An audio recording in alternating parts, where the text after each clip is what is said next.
હવે 100 તોલા સોનું માંગે છે. ઓહો, આવી તમારી કેટરીના 100 તોલા સોનું માંગે. કઈ સોનું લઈને ક્યાં જવું છે આટલી ઉંમરે તારે? હવે 70 તો થઈ ગયા હશે કેટરીનાને, નહીં?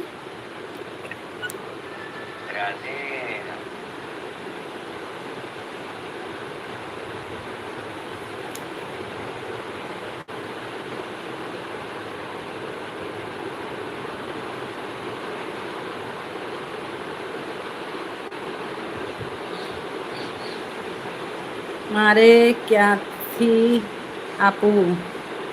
તો ના પાડ દો ને. સોનું જોઈને આવી હતી કહીએ. રહેવું હોય તો રે કંઈમાં, જો સોનું નહીં બીજું શું. હા, હવે ગોઠણે વાર થયો છે. હવે 70 વર્ષે સોનું પહેરીને ક્યાં જવું છે કહીએ?